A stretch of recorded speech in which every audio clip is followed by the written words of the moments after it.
Hello guys, magluluto tayo ngayon ng tinolang native na manok.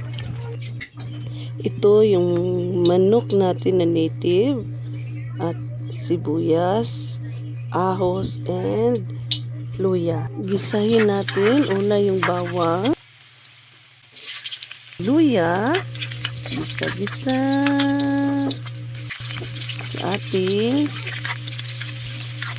sibuyas, onions. Bango na ng ating at lagyan natin ng tanglad. Ano ba yung Tagalog ng tanglad? Basta yan. Tanglad yan, pampabango. Ilagay na natin ang ating karne, ang native chicken natin. Huwag natin lagyan, hindi ko ginalagyan ng water. Hinahayaan ko lang siya na labas ng kanyang water. Takpan muna natin. Lagyan natin, ito yung ating papaya, malunggay. Yan guys, sarap yan. Okay natin, nagbukal-bukal na. Yan hanggang sa mawala yung sabaw niya. Yan, takpan ulit.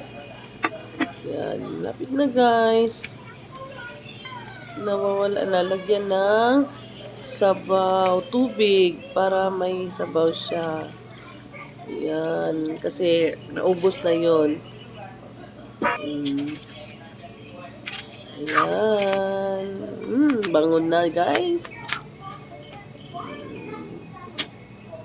Ayan, nilagyan na agad natin siya ng papaya. Papaya hanggang sa mahumok. Ano yung mahumok guys? Lagyan ng kamalunggay.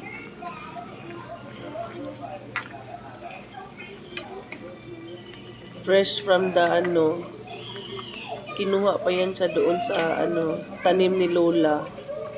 Pati ang papaya sa likod lang ng bahay yan guys. Pati yung manok nasa likod lang din ng bahay. Ang hirap mag-video, nagluluto at ang isang kamay mo nagbi-video. Tiis guys para may ma-content. Yan.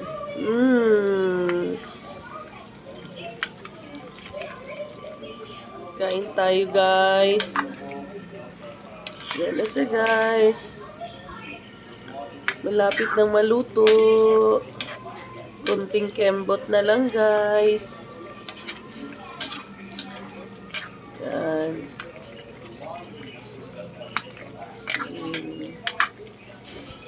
Yan. Sa ganito, sabaw lang yung sabaw lang akin yan. Tikman na natin. Nam. Ayan, si kusinera. Mukhang masarap kasi nakasmile.